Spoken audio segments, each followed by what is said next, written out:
a todos. Agora com a senhora, doutora Luciana. Muito obrigado pela pergunta. Obrigada.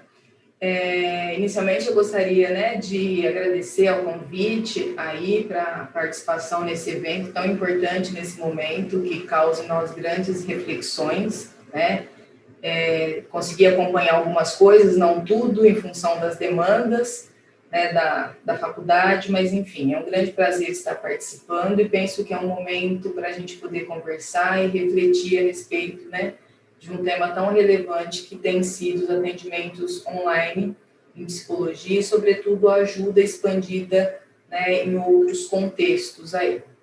Então, assim, tenho um prazer particular de estar participando nesse momento, né, por estar, de alguma forma, próximo de duas pessoas muito significativas na minha vida, José Aparecido, que foi um professor na graduação, hoje é um colega de departamento, né, e a Ana Lúcia, que foi uma colega de turma, né, e é uma amiga de vida aí, e que tem desenvolvido um trabalho de extrema relevância, né, e de extensão, por assim dizer, à sociedade, né, de uma forma muito altruísta e bastante importante no cenário atual.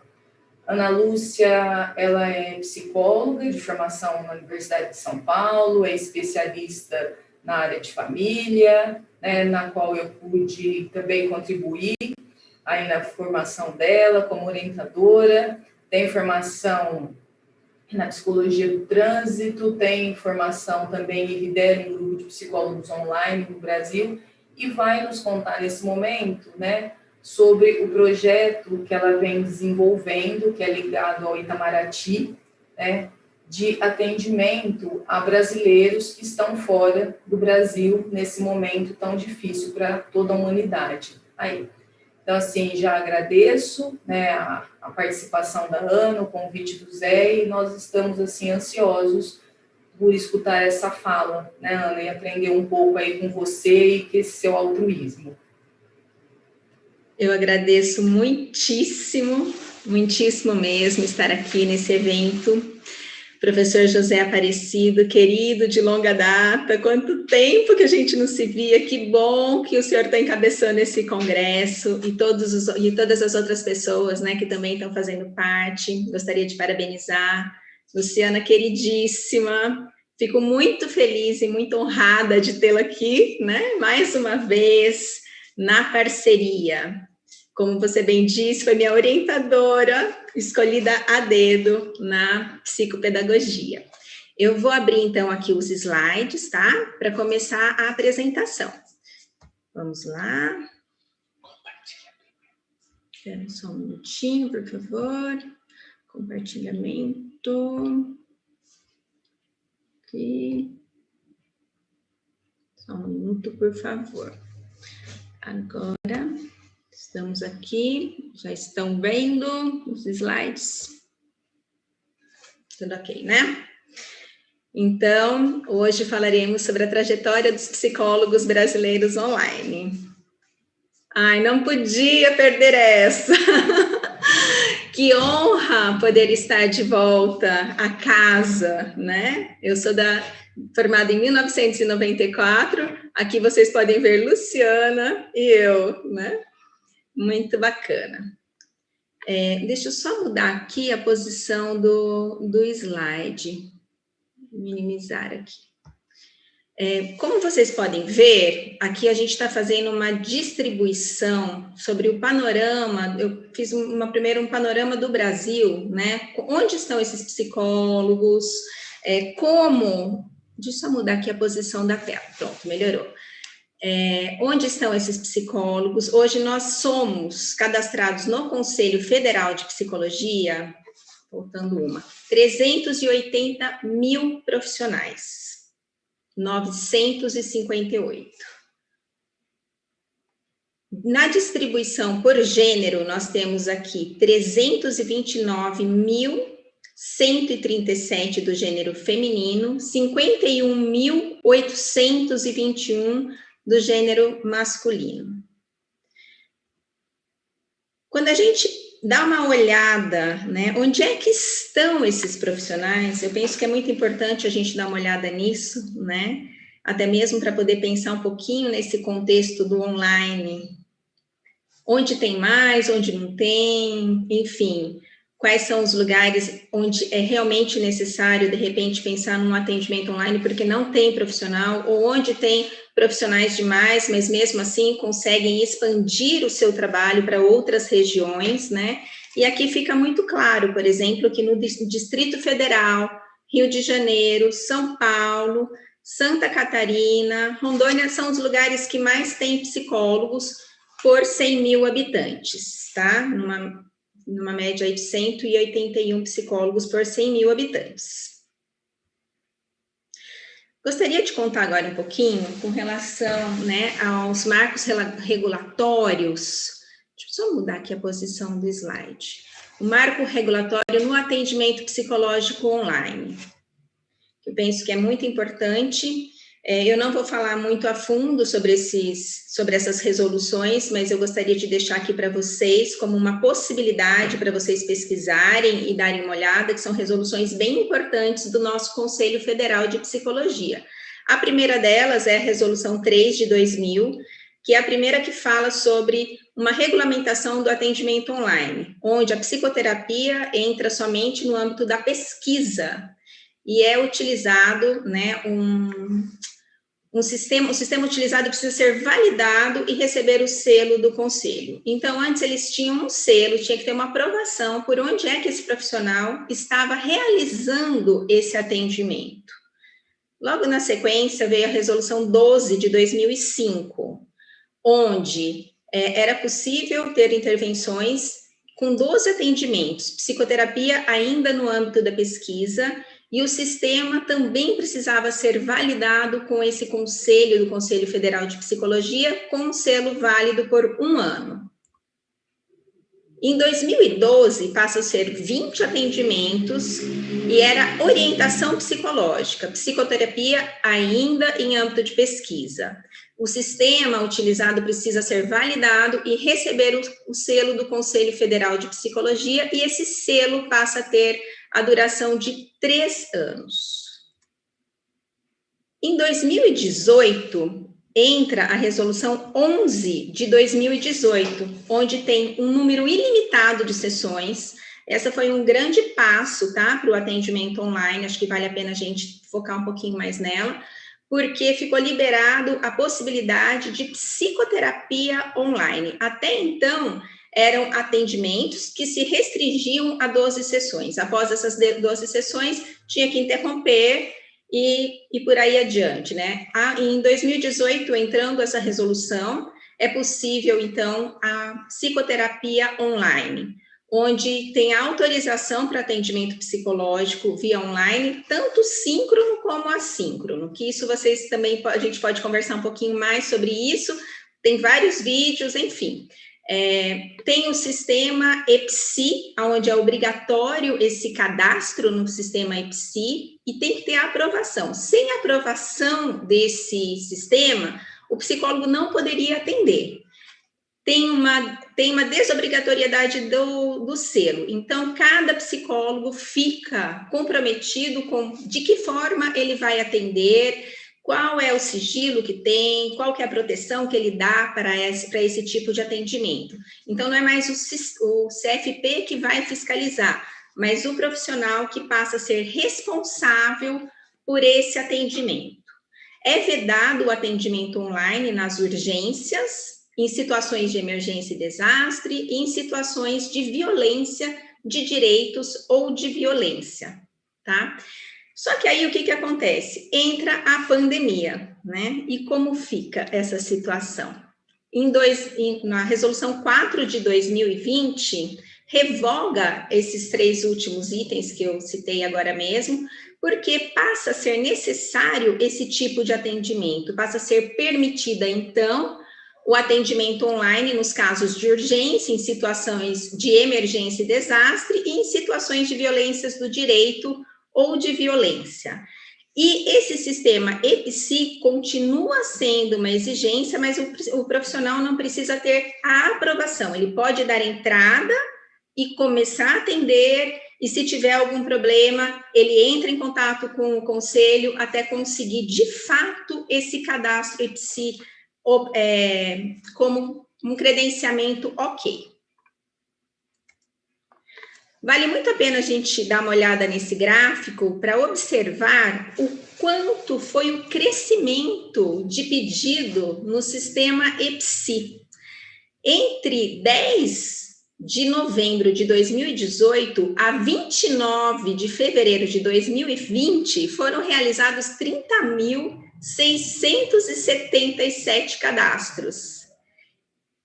Em março de 2020, apenas em março de 2020, foram realizados 32.310 cadastros. E do dia 1º ao dia 13 de abril de 2020, 7.200 cadastros. Está muito claro aqui, né, com a chegada da pandemia no Brasil, os psicólogos começaram a perceber a necessidade, né, de se reinventarem e de começarem a atender dentro dessa modalidade online. Fica muito claro com esse gráfico essa demanda tão necessária. Nessa mesma data que vocês vão poder observar, né, aqui no... Opa, voltando. Então, no Conselho Federal de Psicologia, tinham 21% dos profissionais cadastrados nesse sistema EPSI e 79% dos profissionais ainda não estavam cadastrados. Então, daqueles 380 mil, apenas 21% estava cadastrado junto ao Conselho EPSI. Essa é uma foto que eu acabei pegando no Facebook, que era um tema da comemoração, né, do nosso Conselho Federal de Psicologia, os 58 anos de psicologia no Brasil, onde eles destacam que superando distâncias e conectando vidas. E dentro do atendimento online é muito possível isso, né? A gente conseguir se conectar a pessoas que estão nos mais variados lugares. E uma das frases que foram muito faladas dentro do projeto Psicólogos Brasileiros Online é: longe é um lugar que não existe, né? Basta ter a possibilidade de comunicação, nós podemos realmente nos conectar com esse cliente e realizar os atendimentos. Vou contar depois para vocês que em muitos dos casos não tinham nem sequer uma boa conexão, mas a gente acabava usando outros recursos, como, por exemplo, uma ligação, ou, enfim, desligava a câmera para diminuir a questão da internet. Mas vamos lá. Aprendendo com as frustrações. Eu digo aprendendo com as frustrações porque antes desse projeto eu tinha um outro que se chamava iPsique, que era a criação de uma plataforma, que não deu certo, tá? Eu tive problemas com questões de TI, era uma empresa que eu estava montando, onde a ideia era justamente unir um grupo de profissionais da psicologia, né, com as suas especialidades, e onde a gente poderia fazer esses encaminhamentos dentro do grupo. Não é assim tão fácil a vida de empresária e eu acabei desistindo desse caminho. Mas eu publicava bastante em relação aos atendimentos online e durante a pandemia, logo ali no começo, a Selma Helebust, que é advogada e ela é presidente do Conselho de Cidadão de Oslo e cônsul honorária do Brasil em Stavanger, ela acabou me convidando para atender os brasileiros que estavam na Noruega, e eu rapidamente aceitei, mas percebi que não poderia fazer isso sozinha. E, de novo, a gente volta às origens, né? E acabo aqui convidando um grupo de colegas e amigas de uma vida queridíssimas, todas formadas também na USP de Ribeirão Preto, de Mara de Vera, Cláudia Januzek, Léa Bessa e Alexandra Borges, que eram colegas que eu já sabia que tinham aí uma experiência no atendimento online. Mas, quando acabei tendo aí esse contato mais próximo com Itamaraty, logo percebi que a demanda era muito maior e que apenas nós 5 não daríamos conta, né? Nós temos brasileiros aí espalhados em vários lugares do mundo, como vocês podem observar, a maior parte concentrados aí nos Estados Unidos, mas muitos também em Paraguai, Japão, enfim, em vários lugares do mundo. Dessa forma, resolvi convidar outros colegas, né, para compor uma equipe ainda maior, e essa equipe, né, hoje tem aproximadamente 80 profissionais. Desses 80 profissionais, a maior parte deles é psicólogo, mas nós temos também 3 psiquiatras e um infectologista. Vou contar um pouquinho para vocês sobre o perfil dos psicólogos que atenderam dentro do projeto. A maior parte do gênero feminino, 76%, e 24% do gênero masculino, desculpem.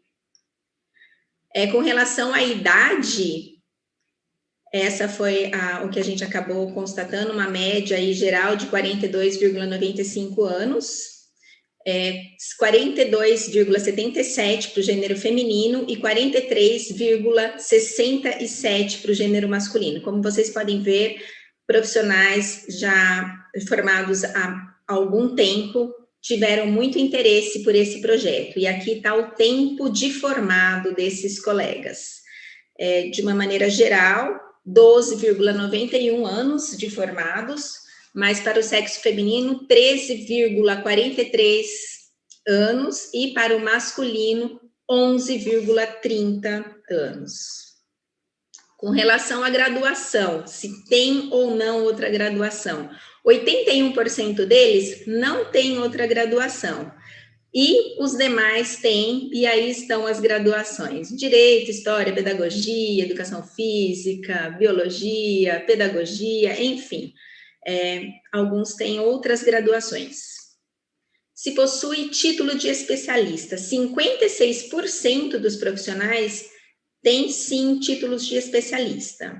E desses títulos de especialização, alguns cursaram mais que uma especialização, mas 80% foi apenas uma especialização que fez. E quais são essas especializações, né? Várias aqui, como a gente pode ver, várias especializações: dependência química, família, neuropsicologia, psicanálise, enfim, os temas e interesses desse grupo. Eu costumo dizer que é um grupo bastante heterogêneo, né? Tanto em relação aí à idade, à formação, a tempo de formado, né? Mas é um grupo que se conversou muito bem o tempo todo. Não teve briga de egos, né? A gente costuma dizer que a gente conseguiu unir várias tribos no mesmo lugar. Então, pessoas que muitas vezes têm pensamentos diferentes no sentido assim de como trabalhar, né, dentro da abordagem, mas ali dentro desse projeto todos vestiram essa camisa e conseguiram se ajudar mutuamente e compartilhar, né, experiências, e realmente assim realizar um trabalho muito bacana ao longo desse ano. Com relação à instituição onde estudaram esses profissionais, 68% deles vêm de instituições privadas e 32% deles vêm de instituições públicas, tá? Desses 32% de instituições públicas, muitos deles são da USP de Ribeirão Preto, que é a minha escola. Eu acho que esse slide vale a pena a gente parar um pouquinho para pensar quando foi que eles começaram a atender no online, né? Se vocês forem olhar ali, aquela resolução 11 de 2012, foi quando algumas pessoas já começaram a ficar atentos, né, a esse tipo de atendimento, mas após a resolução 11 de 2018, onde o nosso conselho libera a possibilidade de atendimento psicológico online, libera a possibilidade de supervisão online, libera a possibilidade de outros tantos atendimentos na modalidade online, foi quando os profissionais começaram a se interessar mais por esse tipo de atendimento. Eu mesma atendo desde essa resolução, né? E até um pouco antes. E aí, o que aconteceu? Com a chegada da pandemia, com a entrada dessa resolução 4 de 2020, foi quando a maioria realmente começou a ter a experiência dentro dessa modalidade de atendimento. 49% portanto, dos profissionais que atendem dentro do projeto, começaram a atender após a Resolução 4 de 2020. E onde atendem esses profissionais? Atendimento apenas online, 21% deles. Atendimento hoje apenas presencial na clínica, né? Apenas 3% desses profissionais. A maior parte realiza atendimento presencial e online. E 3% desses profissionais atendem apenas dentro do projeto, não tem uma clínica, tá? Vale a pena dar uma olhada nisso, porque teve uma mudança muito grande na realidade aí, né? De onde estão esses profissionais. E que tipo de atendimento eles realizam? Os mais variados, né? Desde atendimento a casais, palestras, atendimento individual, cursos, lives, enfim. Os profissionais estão realmente aí mostrando a cara dentro desse mundo online. Qual abordagem? Como eu disse para vocês, dentro do nosso projeto, nós temos aí as mais variadas abordagens, né? E aqui está numa escala aí em relação ao que eles realmente atendem. A maior parte atende dentro de uma orientação psicanalítica, mas muito forte também a fenomenologia humanista, terapia cognitivo-comportamental, enfim, várias abordagens teóricas. Participa de alguma outra plataforma de atendimento online? 30% deles, sim, e os demais, não. Possui site profissional? Apenas 9%, sim, os demais, não. Aqui eu acho que vale a pena também dar uma focadinha, né? Porque essa é a nova tendência dos profissionais da área da psicologia, terem um site para facilitar o atendimento, né, para facilitar a marcação de consultas, a organização, né, de um atendimento, e enfim, uma forma do profissional conseguir se conectar com o público dele de uma forma mais profissional. Se você fez algum curso de preparação para o atendimento online antes de participar do grupo, 83% dos profissionais nunca tinham tido a experiência de atendimento online. Você acredita que o grupo Psicólogos Brasileiros Online te ajudou na preparação para o atendimento remoto? 74% disseram que sim. Tá? E aqui eu acho que vale a pena tocar que foram feitas vários encontros onde a gente tinha discussões em relação à doença, a própria infectologia, a psiquiatria nos ajudou muito nisso, e o treinamento até mesmo de que maneira nós faríamos esses atendimentos, tanto da parte de vista técnica como ética, né, para o atendimento online. Foram vários os treinamentos, e teve uma participação muito grande de vários profissionais, alguns que já trabalhavam também foram lá e deram aulas para os colegas que ainda não tinham essa capacitação, e foi uma experiência muito bacana mesmo. Com relação à fluência em outros idiomas, 22 desses colegas tinham fluência, 42 não tinham. Essa pergunta, eu acho que vale a pena contar, que foram 66 profissionais que responderam, tá? Você participou como psicólogo em outros grupos de atendimento emergencial e voluntário? 33% dos colegas, além de atenderem dentro do projeto Psicólogos Brasileiros Online, também atendem em outros projetos emergenciais e voluntários, como, por exemplo, o da Amazonas. Muitos atendem lá também. Você divulgou seu trabalho nas redes sociais? 81% deles divulga o trabalho nas redes sociais, eu mesma divulgo, e foi dessa forma que acabou nascendo esse projeto, por conta de uma divulgação minha, a Selma foi lá e viu, e acabou me chamando, e acabou tendo toda essa iniciativa, e a partir disso, esse projeto que acabou gerando frutos muito legais. Em que plataformas, né? As mais variadas aí, eu acho que as que estão mais em moda, Instagram, Facebook, enfim. Qual o grau de facilidade para lidar com as tecnologias envolvidas para o atendimento online? Né? Hoje, esses profissionais consideram que eles têm muito mais facilidade, tá, de lidar com esse atendimento online. Alguns ainda têm algumas dificuldades, mas vale a pena contar também que a gente está em constante treinamento, e quem hoje tem alguma dificuldade não quer dizer que vai permanecer com essa dificuldade. Essa dificuldade também pode ser sanada ao longo do tempo, né?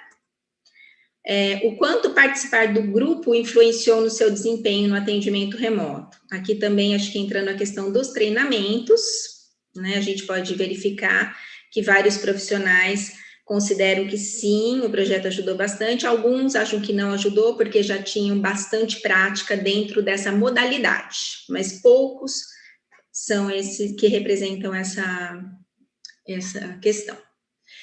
Com relação aos psiquiatras, né, nós temos aí 3 profissionais que ajudaram diretamente o projeto: o Dr. Miguel Boarati, também formado aí na USP de Ribeirão Preto, Jéssica Araújo, também formada na USP de Ribeirão Preto, e Primo Paganini, formado na USP em São Paulo.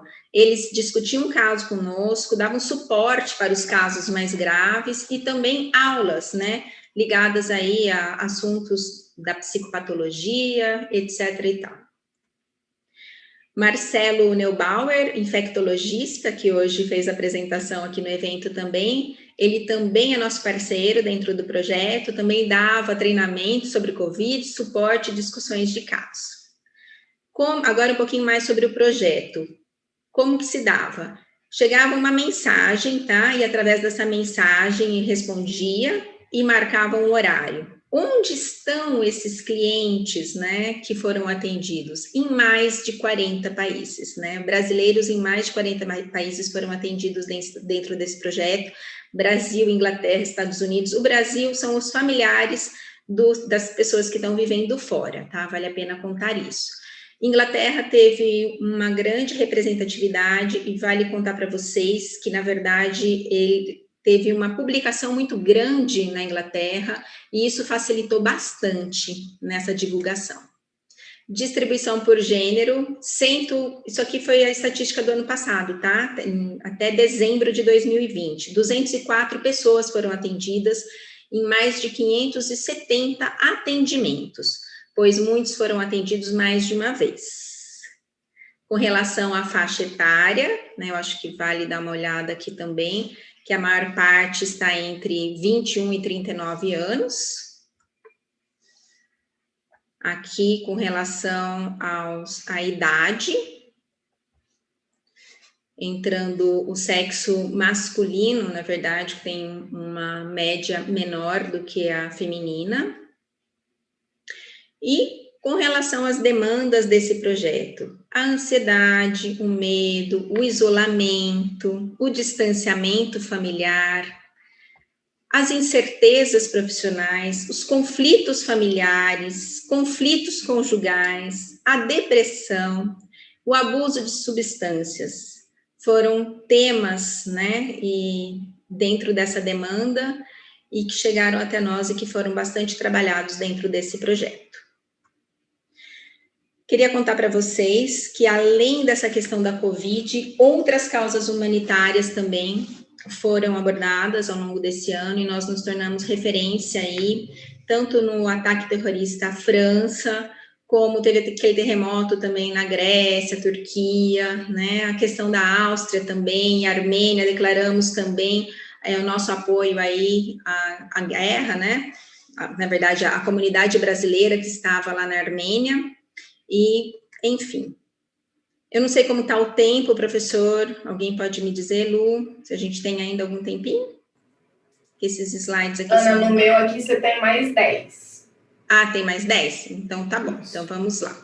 Vou passar rapidinho isso, porque o que acontece? De acordo com a própria literatura, o nosso projeto, né, vai muito de encontro com o que está sendo achado por aí, né? Então, ansiedade, eu tenho vários artigos aqui que eu posso encaminhar para quem me mandar um oi no e-mail, tá bom? Mas sintomas físicos, levando muitas vezes a um comprometimento, né, do funcionamento social, as fobias, a evitação, comportamento compulsivo, ansiedade, muitos casos de toque, né, transtornos alimentares também por conta dessa doença, então as pessoas ficam com medo de comer e acabam desenvolvendo aí transtornos alimentares. Enfim, são muitas as demandas, né? E algumas delas realmente vieram aí de encontro com o que a gente encontrou no projeto. Com relação ainda às demandas da literatura, a gente percebe que os profissionais da área de saúde, muito encontrada aí a questão do estresse, depressão, ansiedade e insônia. Já nos pacientes, né? Eu estou bem em cima, não estou conseguindo enxergar muito bem aqui. Nos pacientes com COVID, o estresse pós-traumático bastante significativo, sintomas somáticos, depressão, ansiedade, insônia, e já num grau menor, mas bastante significativo, tão importante quanto e bastante preocupante, né? Os pensamentos automutilantes e suicidas. Tudo isso foi encontrado dentro do nosso projeto também, tá? Opa! Não estou conseguindo mudar esse último slide. Só um minuto, por favor. Nossa, travou aqui. Travou aqui. Deu uma travada. Peraí, vamos ver se eu consigo mudar. Aqui! Ana, seria importante deixar ao menos 5 minutos para questões. Para questões. Estamos fechando aqui, professor. Então, eu queria... Então, estamos fechando aqui. Eu queria contar para vocês que nós produzimos um material super bacana, que está aqui, esse livro, ele está sendo vendido na Amazon, tá? Então, quem quiser comprar, vai ajudar essa instituição aqui, que é a Arte Convívio, que é uma instituição que trabalha com saúde mental. Então, toda a renda desse material, seja no impresso ou seja no e-book, ele é revertido para essa ONG, que não tem uma relação direta conosco, mas nós optamos por ajudar essa ONG. Mas quem quiser o e-book também, né, gratuitamente, pode acessar aqui o meu site, que é o analuciagoncalves.com.br, que tem a possibilidade de uma distribuição gratuita lá. Então, material bem bacana com o depoimento dos profissionais que trabalharam dentro desse projeto. Eu queria agradecer mais uma vez a vocês, meus queridos, e vamos ver se tem um tempinho aí para alguma pergunta. E, aqui tem as redes sociais também, tá? Vocês podem nos encontrar tanto no Instagram, Facebook, YouTube, todas essas redes com o nome Psicólogos Brasileiros Online. Muito obrigada pela atenção, agradeço mais uma vez aqui a todos vocês. Obrigada, gente, Ana. Temos 8 minutos ainda possíveis aí para uma conversa, né, Ana? E para responder algumas perguntas. Que legal. Vamos lá, então. Tá? A gente tem uma primeira pergunta aqui da Ana Luísa, e ela é uma questão mais técnica, Ana. Eu acho bastante importante nesse momento onde o atendimento online, né, tem tomado essa proporção que você sinaliza no começo da sua fala. Ela pergunta assim: o que você acha das plataformas de atendimento online, geridos por startups de saúde mental, mas que não foram e não são, na verdade, geridas por psicólogos? Como eu disse, né, anteriormente, dentro daquela minha frustração ali, né, inicial, eu tentei montar, né? O ideal, eu acho que é você realmente ter tanto conhecimento da parte de TI, de negócios, como também da psicologia. Porque eu vejo que tem algumas plataformas, eu já tive a possibilidade, não vou falar nomes aqui, tá? De conhecer algumas, mas eles não têm, às vezes, o cuidado ético que a gente tem.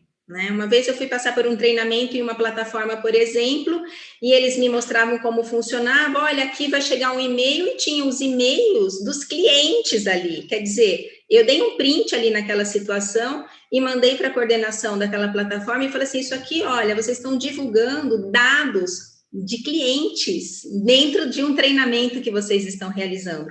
Então, muitas vezes eles talvez não tenham esse conhecimento ético que nós temos, essa preocupação ética que nós temos. Então, tem que estar realmente muito atenta, né? Eu tenho preferido um modelo, um site individual. Claro que tem as plataformas, e tem plataformas muito sérias, e eu prefiro deixar para que cada um aí conheça, né, e realmente aí possa degustar dessas plataformas e saber em qual delas que se encaixa ou não se encaixa, né, porque eu acho que é uma questão aí de realmente experimentar, né. Ficou claro, Lu? Sim, Anne, acho que muito nesse sentido, né? Talvez se a Ana Luísa quiser complementar a pergunta dela,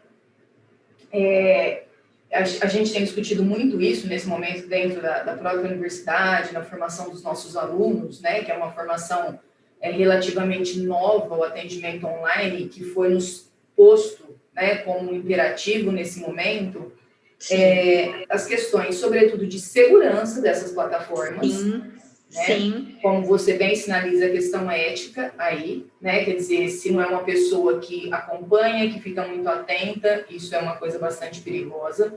Mas nós temos também, né, a questão dos valores para profissionais, sobretudo para profissionais que estão iniciando na carreira, né? Que como, né, manter o pagamento dessas plataformas ou de criar seu próprio site, enfim.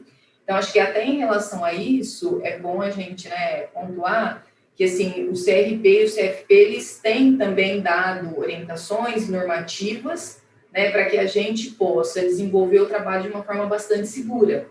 Sim, né? Mas sim maior, né? Conversando aí com pessoas de TI, de pessoas que gerenciam essas plataformas, por maior cuidado que se tenha, né? Sempre é possível, né? Você sofrer algum tipo de invasão, enfim. Então, para isso... a gente tem que tomar muito cuidado com isso, Lu. Muito cuidado, Exatamente. Muito cuidado. Então, e é um cuidado mútuo, né? Não só do profissional, mas a gente tem que orientar esse cliente, né? E aí que eu ia esses voltar, cuidados. Né, esses cuidados. Volta nos ensinamentos iniciais da psicologia, que é a questão do contrato do trabalho. Então, o contrato de trabalho no online, né, ele é ainda mais imperativo e necessário de detalhamentos, né, para que possa se proteger as duas partes aí. Então, assim, a gente transforma aqueles aprendizados do contrato, quando o atendimento, né, é face a face, para o online, sobretudo para o uso das plataformas, porque a gente sabe, né, que mesmo tendo atendimentos aí, né, com pessoas que usam a tecnologia, muitas vezes as pessoas não dominam tanto essa tecnologia. Então, até para a proteção dessas invasões, isso tem que estar claro no contrato de trabalho. Exatamente. Exatamente. E o contrato é algo também que foi colocado aí dentro dessa resolução 11 de 2018. Então, a gente tem que seguir realmente essa questão do contrato. Faz parte, né? Vamos colocar aí desse acordo, né? Um contrato escrito. E assim, eu queria até depois dar alguma dica, né? Assim, em relação, olha, tem a possibilidade de você fazer uma assinatura digital gratuita. Quem me mandar um oi, eu posso falar sobre esse assunto. Me manda um oi que eu falo, porque o contrato precisa dessa assinatura digital, entendeu? Ana, tem uma segunda pergunta aqui. Esse projeto, né, o projeto do acompanhamento online, é psicológico / psicoterapia ou plantão psicológico? Acho que assim, o que a pessoa está perguntando, desculpe se é isso. É modelo plantão ou é um processo psicoterápico, com número de sessões limitadas, enfim? Tá. É um modelo de atendimento emergencial e voluntário, tá? Então, o que acontece? A diferença entre o plantão é que no plantão, se eu chegar lá agora, eu quero ser atendida, eu vou ser atendida. Aqui não. O cliente, ele manda uma mensagem, né? Não sei se vocês lembram lá naquele slide, que tinha um celular, né? Aliás, toda a arte foi feita pela minha sobrinha Johanna, também voluntária do projeto, né? Os desenhos, todos feitos por ela. Enfim, esse, inclusive, do infectologista. E o que acontece? A pessoa manda o oi e, a partir desse oi, eu faço o agendamento. Chega até mim, é como se eu fosse uma secretária. Vamos colocar ali um filtro, né? Eu faço a parte da triagem. Para quem que vai... qual que é o melhor profissional no sentido assim, em termos de horário, em termos de disponibilidade, em termos até mesmo de especialidade, porque já nessa primeira triagem já dá para saber, de repente, olha, é um caso que tal profissional tem muita experiência, então eu tento dar uma direcionada para aquele profissional, ou simplesmente coloco no grupo, né, quando é alguma coisa mais aberta, e aí o primeiro colega que quiser assumir o caso, fica com o caso. E aí atende de 1 a 3 sessões pelo projeto. Acabaram essas 3 sessões, né? Ou o colega vai poder encaminhar, vamos supor, para uma rede local, né? Ou, enfim, eles podem fazer algum outro acordo. Mas fica dentro dessas 3 sessões, é um atendimento mais voltado ali dentro de uma linha de atendimento único, tá, Luciana? Eu acho que respondeu, Ana, quer dizer, é uma diferença de um plantão psicológico, que não é um atendimento no momento, né? Vocês têm uma questão do retorno, mas tem uma combinação de um atendimento de sessão única, não é uma sessão única, são até 3. Isso, é uma sessão única, mas a gente acaba estendendo. E você super sincera, teve vários casos, os casos realmente assim, que a gente percebia que era mais grave, que a gente atendeu em algumas situações até muito mais que isso. Eu mesma atendi um caso em especial que eu atendi pelo menos umas 8 sessões, né? Então, a gente tem esse acordo, mas quando a coisa aperta, a gente não vai deixar esse cliente ali, né? Sem um suporte. Até por uma questão ética, né? Exatamente, a gente vai até onde a gente consegue realmente ter a tranquilidade, né? De que esse cliente está bem assistido. Exatamente, né, Lu? Até mesmo por uma questão ética. Ana, e assim, também pontuar, né? Eu acho que o nosso tempo está estourando, tá? Eu acho que se tem outras perguntas, eu posso te reencaminhar, essas pessoas podem entrar no e-mail, tá? No seu e-mail. Eu acho que a melhor opção, Lu, tem um e-mail no meu site, tá? No Ana Lúcia Goncalves, você consegue mandar um e-mail direto por lá e eu posso retornar. Poderíamos combinar dessa maneira. Tá, eu agradeço a sua fala, penso que contribui muito, né? No sentido da gente rapidamente historiar a evolução dos atendimentos online com as questões, né, regimentais aí colocadas pelo nosso conselho, o quanto que isso tomou uma proporção muito grande nesse momento e a tendência, né, mesmo passando essa pandemia, é que essa modalidade se sustente agora de uma forma muito diferente, né, e penso que os nossos conselhos, os regionais, os federais estão pensando e estão se debruçando a respeito disso, né. Mas, assim, parabenizar pelo projeto, né, você como idealizadora, todos os outros colegas que, de alguma forma, né, tiraram um pouco do seu tempo para se dedicar a uma atividade desse porte e sinalizar, né, que não são só os atendimentos, como você bem finalizou, olha, mas a gente tinha que descobrir a rede de apoio naquele local, né, orientar como buscar, quer dizer, é um trabalho muito maior do que só o atendimento psicológico, né, porque se aqui no Brasil a gente precisa encaminhar para conhecer as redes, não é tão fácil assim, imagino fora do Brasil também. Então, assim, um trabalho muito grande que vocês fizeram, né? Acho que merece esse reconhecimento mesmo pelo Itamaraty e esse envolvimento, né? Com todas as relevâncias que tem aí no projeto. E, assim, agradecer, né? Por pessoas que têm uma agenda lotada e que, de alguma forma, tiraram um pouco desse tempo, né, para essa atividade. E destacar também a importância que apareceu na sua fala de uma forma breve, que vocês também acolheram os familiares aqui. Quer dizer, então, é para brasileiros fora do Brasil, mas também para o sofrimento dos familiares. E aí, para as questões de saúde mental, acho que fica claro o quanto que a psicologia tem de trabalho pela frente, né? Sobretudo quando a gente vê, né, a porcentagem de queixas aí, né, de estresse pós-traumáticos e de sintomas somáticos, né, nós adoecemos demais nesse último ano, né, e vamos ter que trabalhar com ajuda voluntária, né, por muito mais tempo, porque a população, né, tá muito sensível, como o Zé fez a brincadeira dele logo no início, né, a psicologia mais do que nunca está sendo chamada. E acho que é o nosso compromisso social, sobretudo de formação nessa instituição que temos tanto orgulho de ter sido formadas por ela. Né, Ana? Agradeço a você, agradeço ao Zé, parabenizo a todos e peço que reencaminhe as perguntas aí para o site da Ana, que eu tenho certeza que ela vai responder. Um beijo a todos e boa noite.